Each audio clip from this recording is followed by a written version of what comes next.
Bueno, quedamos a disposición de cuando Alejandra disponga.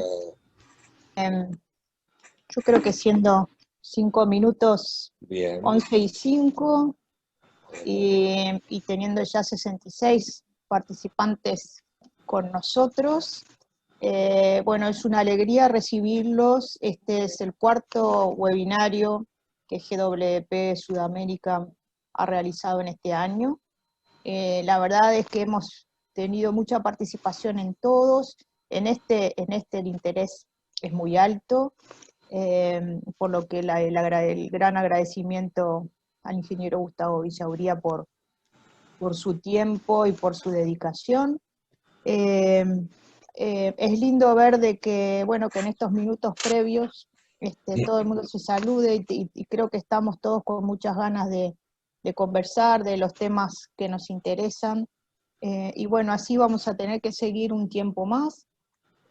Así que es parte de esta nueva normalidad que hasta al principio parecían tan fríos estos webinarios por Zoom, y después nos fuimos acostumbrando que igual es lindo vernos las caras, es lindo conversar, y bueno, de alguna forma creo que nos vamos consolando de que también así nos sentimos más cerca, así que muchas gracias a todos. Este seminario, este webinario va a tener una duración de 1 hora, vamos a tener algo de tiempo para que el ingeniero Gustavo nos pueda responder algunas preguntas que sean de interés de ustedes, así que los van anotando en el chat y después recogemos algunas de ellas. Siempre luego estos webinarios están siendo grabados y después los colgamos en la página web de GWP SAM, y también la presentación de Gustavo para que ustedes después puedan tener todos los recursos que les interesen. Bueno, les pedimos, como ya saben, que mantengan sus micrófonos apagados para que nos escuchemos mejor. Y yo ahora tengo el gusto entonces de darle la palabra al ingeniero Leandro Díaz, presidente de GWP Sudamérica y presidente de FADA GWP Argentina. Leandro, buenos días, muchas gracias. Muchas gracias, Alejandra. Buenos días y gracias a todos los presentes. Como decía Alejandra, este es el cuarto webinario de este año y el último de este año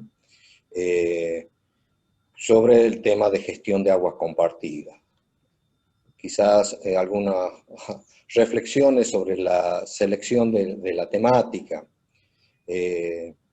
Sabemos todos que la disminución de la disponibilidad de agua dulce, producto de la presión antrópica y de las crisis hídricas dadas por una variabilidad climática bastante marcada, cada día más presente, están en incremento. A nivel global se estima que unos 3.500 millones de personas pueden experimentar escasez de agua para el año 2025, o sea, dentro de 5 años. Las cuencas transfronterizas representan aproximadamente el 60% de los recursos de agua dulce y sirven a casi 3.000 millones de personas. En Sudamérica, que es el continente con mayor disponibilidad de agua per cápita, de agua dulce per cápita, se estima que un 75% de la escorrentía de agua dulce procede de cuencas compartidas. Por ello, GWP Sudamérica, la Global Water Partnership Sudamérica, ha venido trabajando desde el año 2014 de manera mancomunada con GWP Centroamérica, con la ANA Perú, Brasil, en aprender sobre la gobernanza del agua, de las cuencas compartidas y el derecho internacional sobre estas. Creemos que el aprendizaje va a proporcionar un entorno positivo para que los diálogos, que son potencialmente adversos, se inicien y sean constructivos. Este webinario, con la presencia de un activo participante en la gestión de una de las cuencas más importantes de Sudamérica, como es la Cuenca del Plata, nos parece especialmente interesante y de alguna manera también es un homenaje a los 50 años de entrada en vigencia del Acuerdo de la Cuenca del Plata. En este periodo se pasó de hipótesis de conflictos a procesos colaborativos, que no están exentos de tensiones, pero que son importantes de contar como lecciones aprendidas.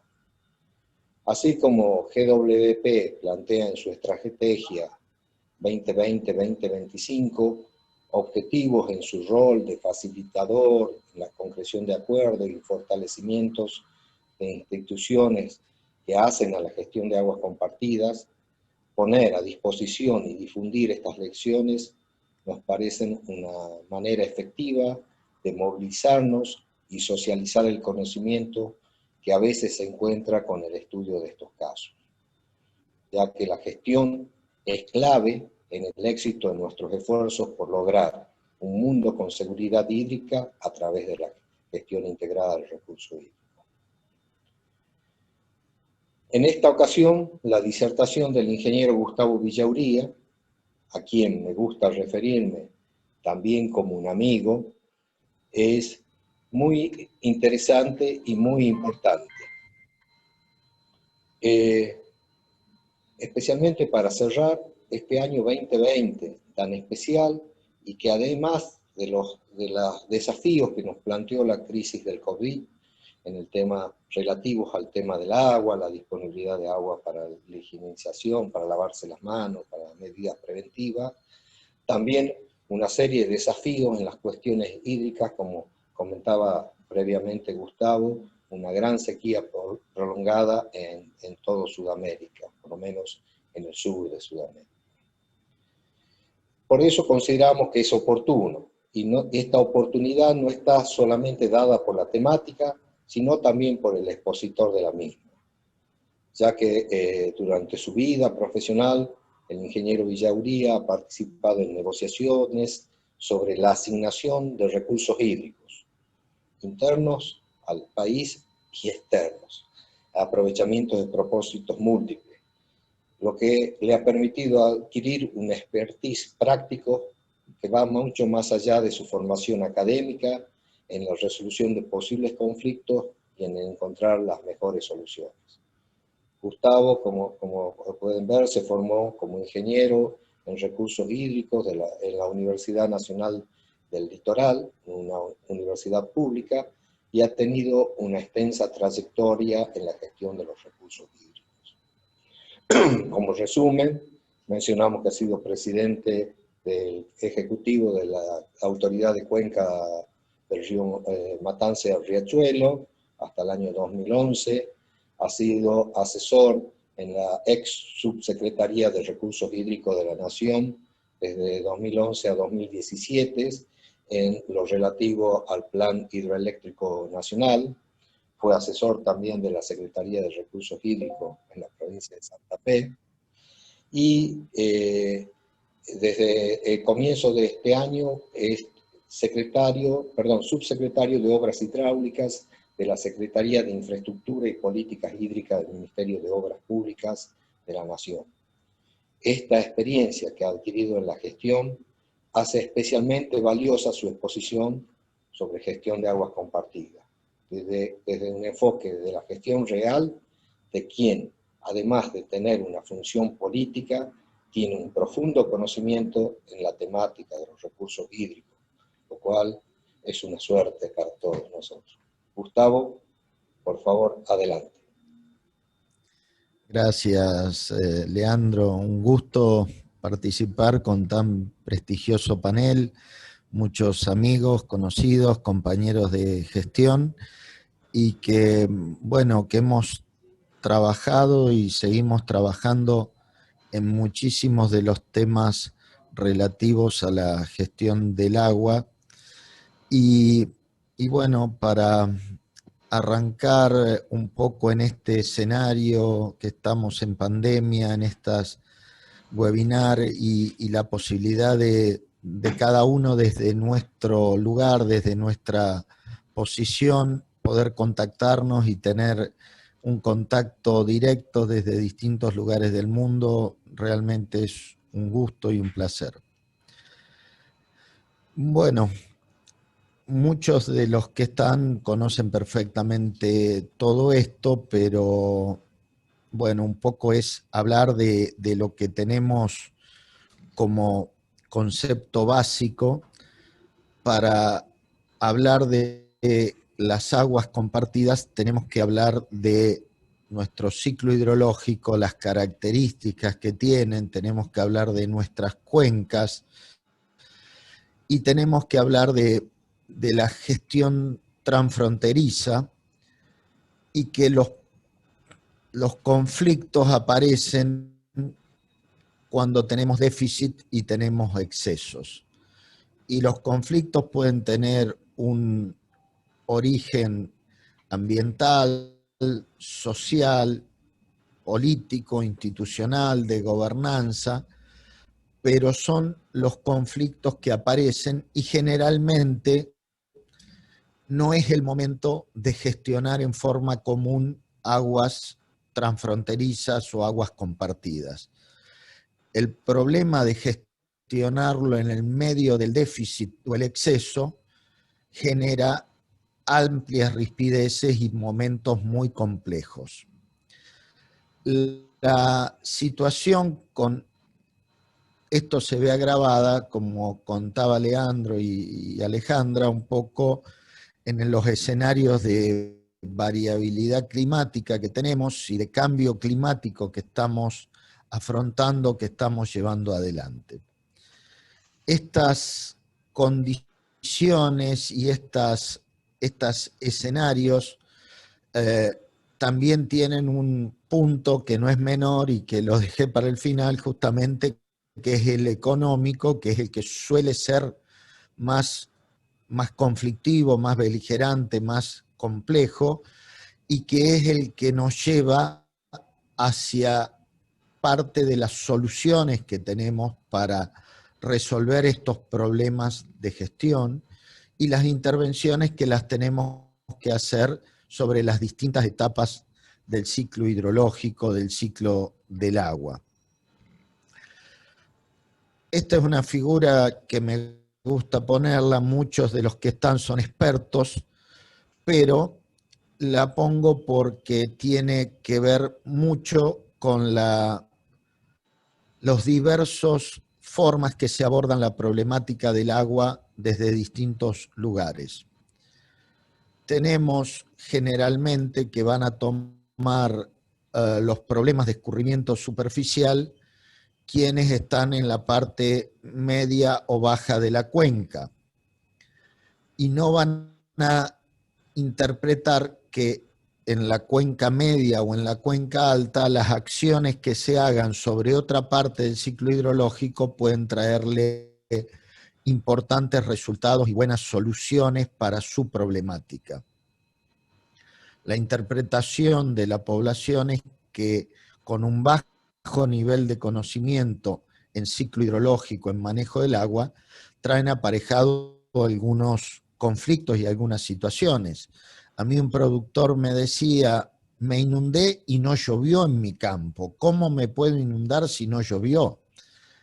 Eso demuestra un desconocimiento muy fuerte del ciclo del agua, de la situación.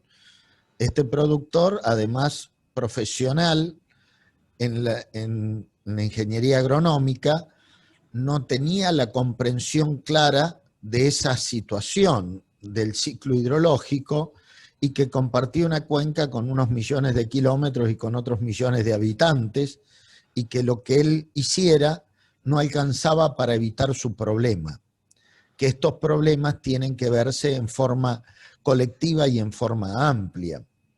Los cambios de uso de la tierra en gran parte del noreste y noroeste argentino se han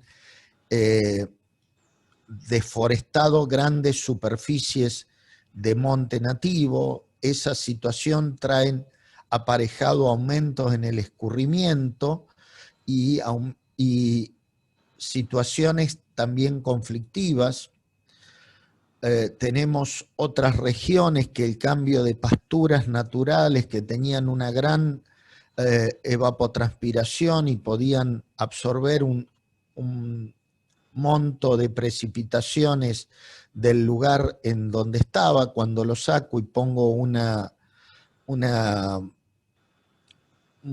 cultivo que tiene menor consumo, en realidad empiezan a aparecer excesos, y ese exceso en el escurrimiento superficial termina siendo una parte no menor en el conflicto, porque aparecen obras clandestinas donde cada uno resuelve su problema por su lado y en su situación. Esta falta de conocimiento básica en el ciclo hidrológico trae aparejado problemas, ni hablar de las aguas subterráneas y de las zonas de recarga y de la interacción freático con la humedad del suelo y con el abastecimiento a las plantas. Entonces surge una situación natural en todas las cuencas, que la gestión se toma por sector y por área separada del resto. Entonces tenemos que los agricultores hacen un análisis del agua superficial y los organismos de agricultura y de la producción agrícola piensan solamente en el agua almacenada en el suelo y en el escurrimiento, y difícilmente vean la cuenca, vean la variación que produce ese cultivo en el ciclo hidrológico natural. Después tenemos el sector industrial, que suele ser un sector que usa los cuerpos de agua como para verter sus efluentes y no hace un análisis integral del uso del agua. Tenemos los feedlot y las áreas de crecimiento vacuno, que generan una concentración de efluentes en un determinado lugar, modificando ese ciclo hidrológico natural que se producía. También tenemos otros sectores, algunas organizaciones ambientales que se creen que pueden gestionar los humedales escindiéndolo de la cuenca, sacándolo de la gestión integral del recurso hídrico, y no comprenden la integralidad del recurso hídrico como una única área como un único tema y de coordinación y de trabajo conjunto de todas las áreas. También tenemos problemas con los efluentes superficiales. Acá en la cuenca Matanza-Riachuelo tuvimos experiencias muy complejas, muy difíciles, porque las cuencas naturales y las áreas de escurrimiento se ven cuando vuelve a llover, y cuando llueve intensamente vuelven a aparecer los cursos de agua, y en esos cursos de agua, que son muchas veces elegidos como depósitos de residuos, de botellas plásticas, de residuos domésticos, y terminan yendo a los cursos de agua. Y de ahí al mar tenemos los problemas de contaminación en el mar por los efluentes que contienen plásticos. Esos plásticos se van degradando y quedan los microplásticos, y esos microplásticos pasan a las aves, pasan a los peces, pasan a los animales y pasan a nosotros a través de ese ciclo natural. La necesidad de tratar los efluentes para no generar impactos puntuales y específicos, y la generación hidroeléctrica, que también tiene formas de modificación y de intervención, con muchas medidas favorables y otras no tanto. Bueno, en la cuenca del Paraná podemos decir que gracias al almacenamiento en los más de 50 embalses brasileros, tuvimos la ventaja de que la mitigación de la bajante extraordinaria del Paraná después de 50 años no sea tan grave. Bueno, en esto podemos ver todas las condiciones y la necesidad de planes de gestión integrada de los recursos hídricos, que tenemos que adecuarlos a la adaptabilidad al cambio climático, la integración de todos los sectores y todas las áreas de uso del agua, tenemos que insistir con que la cuenca es la unidad básica de gestión y tenemos muchísimas áreas que no piensan eso, que no lo entienden o no lo comprenden y que quieren tomar áreas, sectores particulares y escindidos de la cuenca hidrográfica como para gestionarlos en forma independiente. Y no se puede gestionar lo que naturalmente no tiene una unicidad dentro de la cuenca. Y tanto pasa esto para áreas superficiales como para áreas subterráneas. También tenemos que decir que la sociedad obviamente que influye y genera presiones y genera compromisos y genera acciones. Y alguien puede preguntar por qué estoy insistiendo sobre esto cuando la temática es las cuencas compartidas, la gestión transfronteriza del agua, los recursos interjurisdiccionales, porque es necesario trabajar en planes cuando el conflicto todavía no es grave para poder tener una negociación y una gestión articulada contra nuestra contraparte dentro de la cuenca para poder gestionar esos recursos en forma compartida y adecuada de acuerdo a una planificación con base en el desarrollo sostenible. No tenemos que tomar una de las patas solas del desarrollo sostenible, sino que tenemos que tomar en su integralidad. Y para quienes no son de Argentina, le estamos mostrando a la izquierda las cuencas superficiales de nuestro país y por otro lado la división política, y Argentina es un país federal y la gestión interjurisdiccional de las cuencas es uno de los temas más complejos que tenemos en nuestro territorio.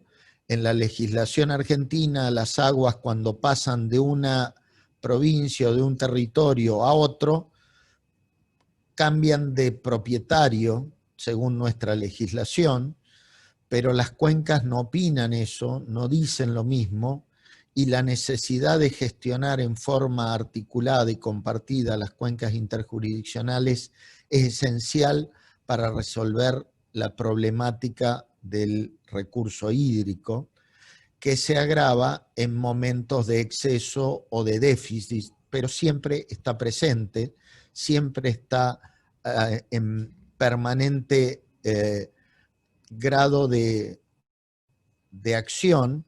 Lo que pasa es que toma los medios de difusión, toma las áreas de mayor presión a los sectores políticos, lo toma en los momentos esos, pero en realidad cuando hay que trabajar es en los momentos de no conflicto, porque son los momentos que se permiten las negociaciones puedan avanzar fuertemente, en mayor medida.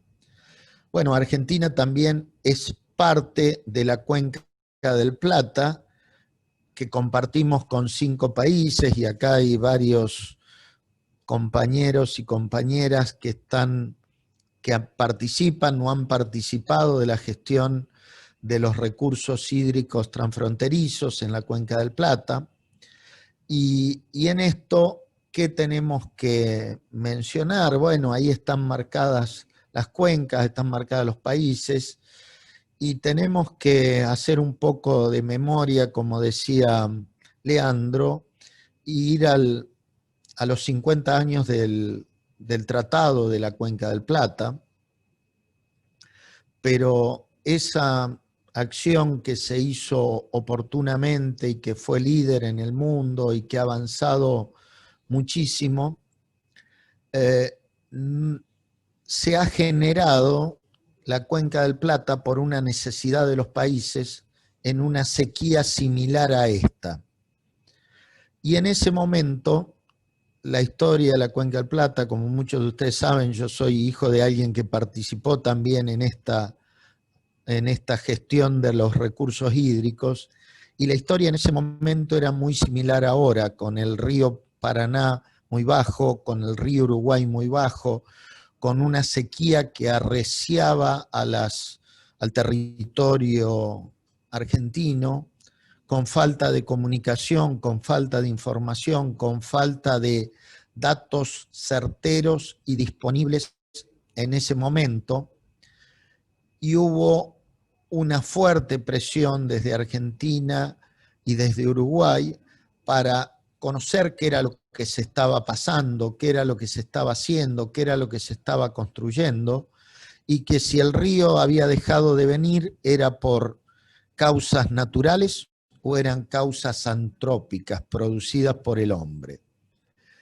Esto llevó a una fuerte negociación que culminó con el Tratado de Cuenca del Plata, pero lamentablemente el Tratado de Cuenca del Plata no avanzó desde el año 60 a la fecha sobre el conflicto que fue el originario de este organismo. Hoy Cuenca del Plata no tiene mecanismos para la gestión de aguas compartidas en periodos de sequía. Paraguay está pasando una sequía muy importante sobre el río Paraguay.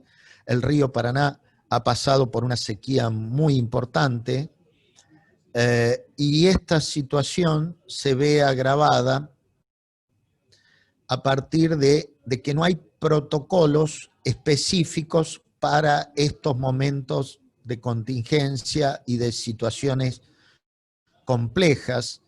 Entonces, los medios de comunicación toman la demanda de la gente y la aplican y le dicen, bueno, lo que pasa es que el país vecino cerró compuertas o ha derivado el agua y por eso no viene, y no hay una comprensión clara del proceso natural que se está dando, de la sequía importante que se da en toda la región y que trae aparejados problemas importantes.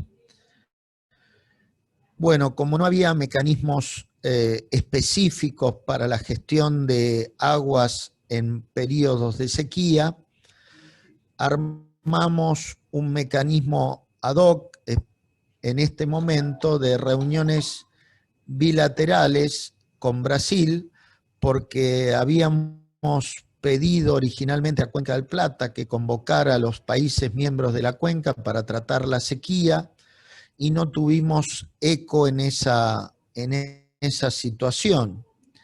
Y entonces, bueno, el que tenía almacenamientos antrópicos a partir de los embalses, y hoy con información disponible, convocamos a Brasil para trabajar específicamente en protocolos específicos para la situación de sequía.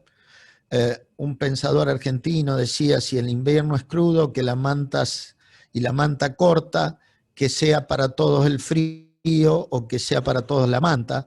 Y bueno, en esta situación también tenemos que ver la situación de la poca disponibilidad de agua, y que nosotros teníamos que plantearle a Brasil, le hemos planteado las necesidades y las tomas de agua que teníamos que abastecer para agua potable de consumo humano exclusivamente, y centramos en ese punto el compromiso con el país vecino. Hemos realizado más de 12, 15 reuniones sistemáticas para tratar en cada momento, en forma conjunta, los caudales y las derivaciones que se podían hacer en esta situación.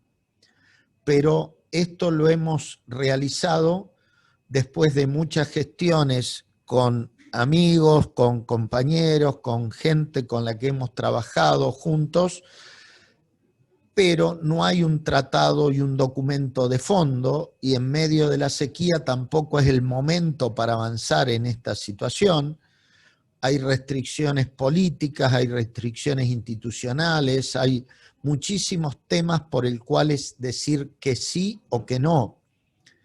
El equipo que articulamos en Argentina era un equipo no solo en el ámbito de recursos hídricos, sino también sumamos a CAMESA, que es el administrador del mercado mayorista y que importa y exporta energía, también como para evaluar en forma conjunta tanto la situación energética como la de disponibilidad de agua en el país vecino.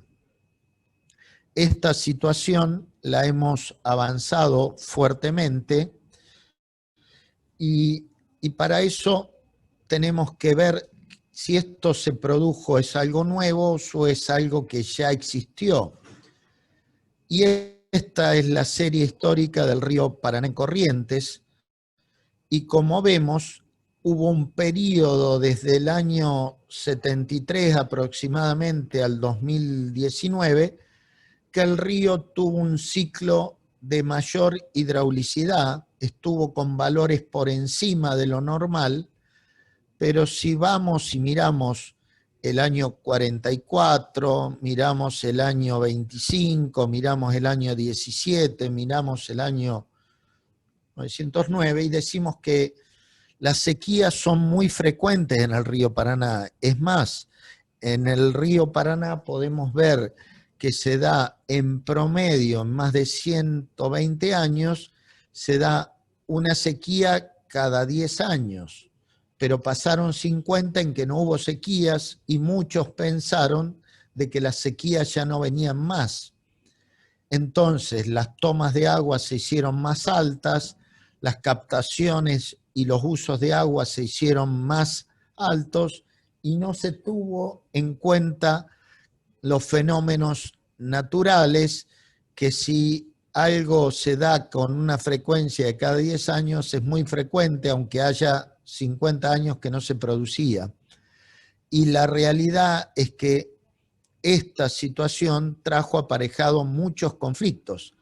Y si miramos esta serie podemos decir, ¿y cómo no teníamos un protocolo de gestión de agua y de sequía con el país vecino para tratar si es muy frecuente la posibilidad de sequías? Bueno, no lo había porque no fueron la necesidad del momento. Y hubiera sido un buen momento hacerlo en el periodo de aguas altas, porque en esos momentos es más fácil la gestión del recurso cuando no hay una presión mediática, institucional y de los usuarios del sector muy fuerte sobre el agua. Esta situación también se vio aparejada. Y bueno, acá en esta siguiente podemos mostrar la diferencia entre lo que vimos, que es la línea azul en Corrientes, y lo que hubiera sido si no hubiéramos hecho la gestión del recurso con los compañeros en Brasil y estas reuniones a donde en cada uno de los casos aumentamos los erogados para distintas acciones y operaciones que se vieron puntualmente. Esta situación hubiera traído aparejado un problema institucional, social y político extremadamente grave en el río Paraná, y esto se hizo sin un acuerdo específico y sin un acuerdo institucional establecido, pero se hizo a partir de gestiones entre las distintas áreas y entre las áreas específicas, que uno de los primeros temas que tuvimos que hacer es identificar los interlocutores que eran los que tenían la posibilidad de realizar las operaciones que nosotros necesitábamos. Identificamos los interlocutores, hablamos con la Cancillería nuestra para que se contactara con la Cancillería brasilera y que pidiera a los interlocutores que habíamos identificado para que sean los que tuvieran la capacidad de generar y hacer intervenciones específicas en esto. Hubo compensaciones de ventas de energía a valores más adecuados, hubo otras herramientas con las que contamos, pero de no haberse realizado esto, hubieran quedado muchísimos grandes cantidad de población en el río Paraná sin agua para consumo humano, hubiera aumentado los costos muy fuertemente en otras localidades que podían mejorar sus tomas, pero tendrían que haber hecho una inversión muy rápida y muy importante. El periodo para hacer esas obras debería haber sido antes de que se produzca el evento de la sequía. ¿Y la sequía finalizó? No, todavía no finalizó. Es más, hay muchos hidrólogos que están hablando que estamos entrando en un periodo similar al que tuvimos con anterioridad, en condiciones similares a las anteriores, y que podría traer aparejado una serie de problemas muy importantes en la gestión del recurso compartido de la Cuenca del Plata, y especialmente en el río Paraná.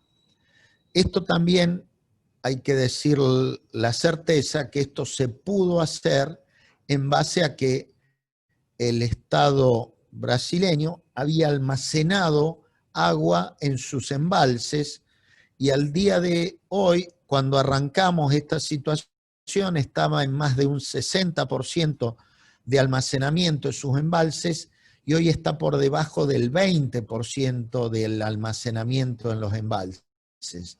Esta situación trae aparejado de que no hay mucho más para gestionar compartido, y esto ya estamos esperando el periodo de lluvias que debería haber empezado, pero si miramos la historia vemos que los eventos más bajos se dieron hasta en el año 44, en el mes de diciembre. Entonces vamos a tener que esperar unos días más a que posiblemente empiece a llover, pero como muchos dicen, la primera agua va a ser para la tierra, la segunda agua va a ser para los embalses, y la tercera agua va a venir por el río y va a circular por el río Paraná. La gestión de estas sequías en el periodo, en el medio de generar un tratado y un documento de orden superior en plena situación, es muy complejo, pero sí las negociaciones han permitido avanzar y lograr avances muy importantes que han mejorado la situación de disponibilidad de agua en el río Paraná.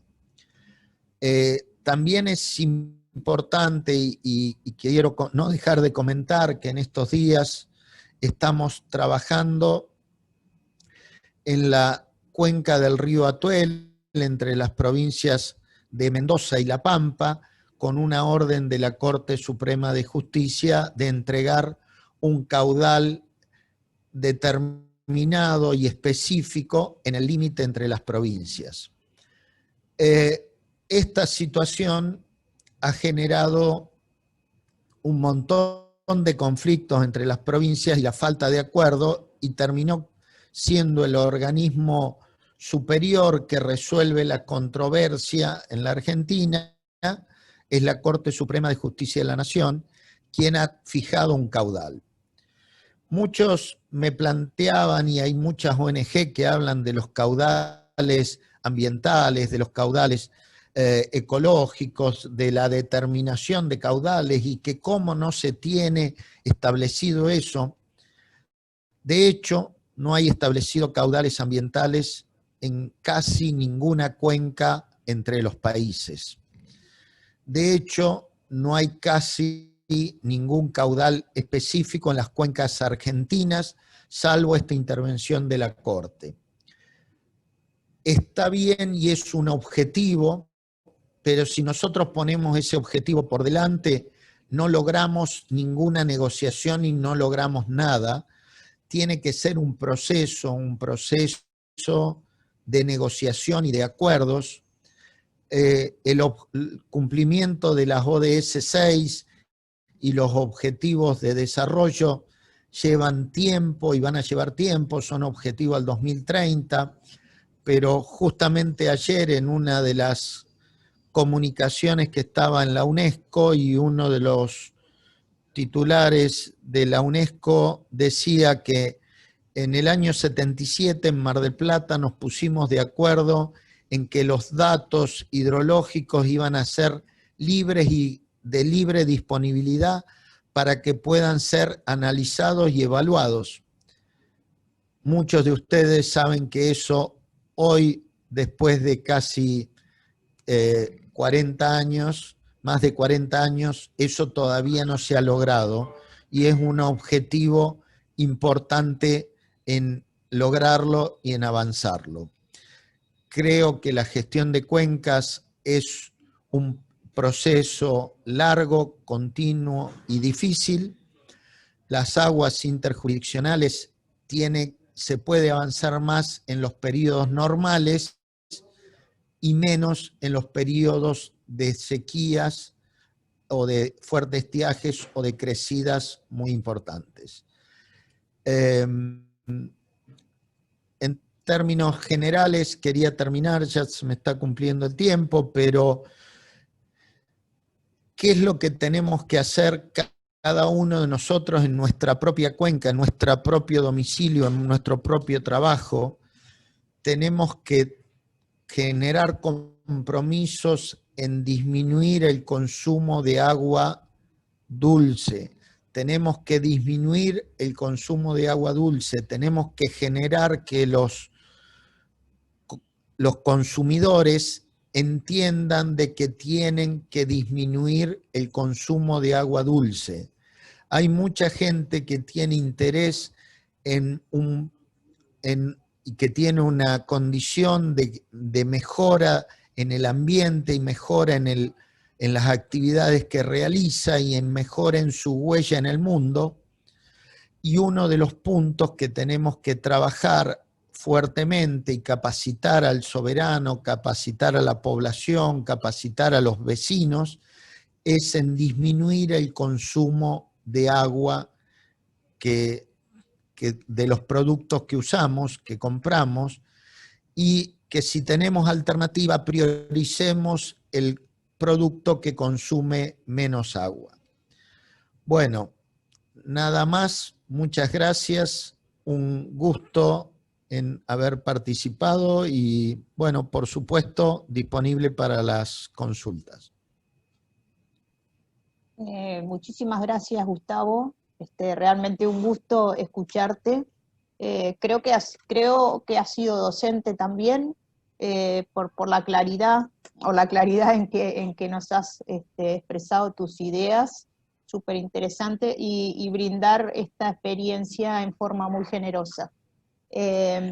Tenemos algunas preguntas, pero quería darle la palabra, si ella quiere, a la embajadora María Bondanza, que nos está acompañando en el día de hoy en este webinario. Señora María, si usted nos quiere decir algunas palabras. Está en mute ahora. De acuerdo. Solamente decirles que estoy muy complacida de participar en la reunión. La exposición ha sido clara, contundente, en el sentido de que el orador realmente fue muy didáctico, y me interesa especialmente porque yo me he dedicado mucho en mi carrera, me tocó participar muy al principio de los problemas con Brasil, y entonces me alegra de saber que al menos de hecho se están produciendo reuniones bilaterales, pero que nos queda muchísimo por hacer en el plano institucional, como bien lo señaló el expositor. Así que bueno, enhorabuena, y me alegro de que haya gente que esté pensando en forma tan positiva. Gracias por invitarme. Muchísimas gracias, María. Iremos ahora entonces, tenemos todavía algunos minutos como para hacer algunas preguntas. No sé si ya alguien tiene alguna pregunta, o Leandro, si quieres hacer alguna consulta. En el chat hay varias, ¿sí? Sí, habría en el chat, también yo había puesto una en el chat, era una consulta a Gustavo, ya que trató el tema puntual del río Atuel. ¿Cómo ve la negociación también de estas aguas interjurisdiccionales en relación son cuencas compartidas, y por la legislación, por nuestra Constitución, creería que deberían tener un tratamiento muy parecido al de las aguas internacionales, nada más que adecuada a la legislación argentina. Sin duda, Leandro, es exactamente igual a las aguas compartidas con otros países entre las provincias. El planteo también pasa porque cada una de las partes, y principalmente la parte de aguas arriba, tenga la conciencia de que son aguas compartidas o interjurisdiccionales. Eso no siempre ocurre y no siempre es fácil avanzar sobre ese concepto de que el que tiene que está aguas arriba y en una posición dominante sobre la gestión del agua, puede pensar de que toda el agua de la cuenca es propia y es suya, y esto es uno de los principales obstáculos a la solución de los problemas.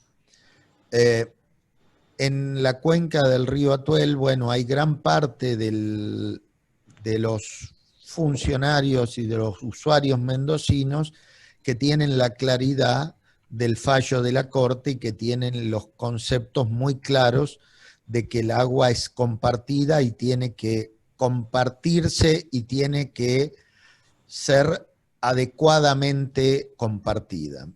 El problema es los usuarios del agua que no opinan lo mismo. Entonces es muy difícil pensar sobre gestiones de los funcionarios públicos, aún con las órdenes de la Corte Suprema de Justicia de la Nación, si no hay una concientización en la población sobre el concepto de el recurso compartido y que no es todo suyo y que no es todo a satisfacer sus necesidades y lo que me sobra lo entrego. Ese es uno de los principales puntos y temas pendientes porque es muy difícil hacer una gestión, y me refiero a los funcionarios de Mendoza, que es una de las partes, que es la parte de aguas arriba, avanzar en acuerdos porque sus regantes, sus usuarios están convencidos que el agua es de ellos y que la necesitan para producir y que cuando satisfagan sus necesidades, el resto lo pueden entregar. Y de hecho, ese es uno de los puntos que no hemos avanzado fuertemente y va a ser uno de los puntos que nosotros vamos a proponer en la presentación de Nación, de la necesidad de educar y capacitar al soberano, al usuario del agua, para poder darle lugar a los gestores del recurso que puedan avanzar en acuerdos interjurisdiccionales. Bien, gracias. Tenemos que ir hacia la cultura del agua, entonces. Si me permiten, estimados, buenos días. Le hablo desde Perú. Y justamente yo tengo mucha experiencia en el tema de la gestión integrada de los recursos hídricos acá en nuestra patria, porque tenemos una ley de recursos hídricos que se dictó en el año 2009 y se reglamentó en el año 2010, y a partir de ese momento se comenzó a trabajar lo que sería la gestión integrada de los recursos hídricos territoriales, ¿no? En el Perú tenemos 159 cuencas, una parte que viene a la vertiente del Pacífico, la otra que va a la vertiente del Amazonas y una que va al lago Titicaca. Entonces estamos hablando de una variedad geográfica muy grande en nuestro territorio. De acuerdo a Leslie Holdings, de las 104 zonas de vida, Perú tiene 84, Argentina tiene, me parece, cerca de 64. Entonces tenemos más o menos unos territorios muy parecidos, ¿no? Justamente el problema que ocurre con el tema de la gestión del agua es un problema territorial que tiene que ver con los límites. Y en tema de las aguas transfronterizas, efectivamente, nosotros tenemos 5 países limítrofes con los cuales compartimos el tema hídrico. Y en estos consejos de recursos hídricos, efectivamente, participa toda la población que tiene que ver con el tema del agua. Están las comunidades campesinas, están los regantes, están las autoridades ediles, o sea, las provincias, los distritos, está la gestión misma del territorio, de los departamentos, están la universidad, está los colegios profesionales, y digamos, se sientan en una mesa todos los que tienen que ver con el agua para gestionarla. Entonces, esos problemas que existe efectivamente de que yo soy el dueño del agua en nuestro territorio peruano no se da porque el agua es de la nación, no le pertenece a ningún gobierno provincial ni a ningún gobierno departamental. El agua es de la nación, es decir, el agua es de todos. Y con Chile y efectivamente con ustedes, los argentinos, hemos tenido algunos encuentros acá en la Autoridad Nacional del Agua, que se formó justamente en el año 2008 y comenzó a gestionarse en el año 2009, y estamos avanzando en el tema de que los territorios efectivamente están divididos en este momento políticamente, porque cuando vinieron los españoles y vinieron también los europeos a toda América del Sur, lo dividieron por sus temas, digamos, de intereses particulares, y nos hemos dado cuenta que ahora lo que tenemos que hacer es dividirnos políticamente por cuencas. En el Perú, de las 159 cuencas, se van a formar 29 consejos de recursos hídricos. Hasta el momento del año 2010 hasta el 2020, hoy día, se han formado solamente 12. Yo he participado en 5 de ellos, en las cuencas más problemáticas: Sierra Costa y Sierra Selva, que es bastante difícil, ¿no? Estar con las comunidades campesinas, con las comunidades nativas, de no concientizar, porque esa palabra de concientizar significa meterle el chip a las personas, algo que le puede durar algunos días o algunos años. No, la gente tiene que tomar conciencia de su realidad para poder cambiar de actitud.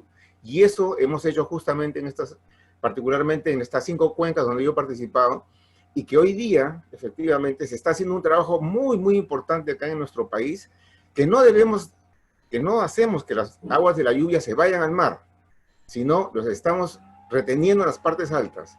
Estamos recuperando los servicios ecosistémicos de las partes altas del país, sobre todo en la vertiente del Pacífico, que es bastante árida, para que tengan agua permanente. Ya tenemos en la zona de Cajamarca una experiencia de hace 40 años. Pero en los Gracias, Oscar, por tu aporte. Sí, en los últimos 10 años tenemos dos importantes, para terminar solamente, disculpen ustedes el tiempo, pero tenemos en Ica, que es una zona árida, en este momento casi 3 millones de metros cúbicos que se retienen del agua de la lluvia. Y en La Libertad, hoy día, tenemos 8.000 reservorios y cochas que se están construyendo para recuperar el agua de la lluvia, cerca de 10 millones de metros cúbicos. Muchas gracias. Muchas gracias a ti. Alejandro, Corina, no sé si tienen alguna pregunta que han recogido por el chat. Hay una pregunta que indica si las reuniones bilaterales en los países de la Cuenca del Plata para la situación de sequía se llevan adelante en el marco y con los mecanismos del Mercosur. Hay un área específica que es el Tratado de Cuenca del Plata, que debería ser el área de gestión de la sequía en el ámbito de cuenca de los países de la Cuenca del Plata. El sistema Mercosur es algo que tiene una área geográfica parecida, pero no tiene nada que ver con los recursos naturales, pero sí Cuenca del Plata, y nosotros hemos pedido específicamente, con más de una nota, de que se reúna Cuenca del Plata. En las reuniones con los otros países hemos pedido tratar el tema, pero no se ha podido avanzar en la gestión de la sequía en forma coordinada, y por eso avanzamos en forma bilateral con el país para poder tenerla. Ese es el objetivo, y bueno, esos son los puntos para tener en cuenta. De acuerdo. Muchas gracias, Gustavo. Hay bastantes preguntas, muchas felicitaciones también por la presentación. Yo le querría dar la palabra a Leandro Díaz, un poco siendo casi las 12 para el cierre de este webinario, que obviamente nos quedó muy corto, pero bueno, quizás para el año que viene podremos estar otra vez, Gustavo, invitándote para poder ampliar esto. Vemos que también está el profesor Víctor Poyat, muchas gracias por acompañarnos, que él fue el que nos dio el primer webinario de GWP Sudamérica. Muchas gracias, Víctor, por estar acá. Entonces, Leandro, te doy la palabra, gracias. Bueno, gracias a Gustavo en primer lugar por su exposición, por su participación, y a los presentes, que estuvieron presentes más de 100 personas y se mantuvo durante toda la exposición. Bueno, solo recordarles que la GWP, la Global Water Partnership, o Alianza Mundial del Agua en español, surge de una necesidad de los países de gestionar el agua de manera sostenible. Allá en el año 1996, también podemos hablar de que cumplió, digamos, en este año el 2021 va a cumplir 25 años de acción. En esta red pueden participar todas las organizaciones que estén vinculadas a la gestión del recurso hídrico, que, digamos, compartan la visión de GWP de un mundo con seguridad hídrica. Y sabemos que juntándonos podemos ser más. Recordarles que ser miembro de GWP es gratuito, cualquier organización establecida puede aliarse, está en la página de GWP, se encuentra el formulario, no sé si Corina lo puede poner para que lo veamos, lo tengan disponible, y si no, bueno, con cualquier consulta estaremos presentes. Muchas gracias, Gustavo, y hasta que nos veamos personalmente, un abrazo muy grande. Muchas gracias, yo le agradezco a todas y a todos, y a muchas de las maestras, profesores, profesoras que me han enseñado, que están hoy presentes. Gracias, y sigo aprendiendo, sigo capacitándome, sigo viendo de entender esta situación y esta sociedad tan difícil que nos toca para gestionar. Gracias. Muchas gracias a todos. Nos estamos viendo dentro de poco, si Dios quiere. Sigan bien, cuídense, y este es un ámbito para ustedes, así que si algo más llega a ser de su interés, por favor nos los hacen llegar. Muchísimas gracias. Hasta luego. Hasta luego. Hasta luego.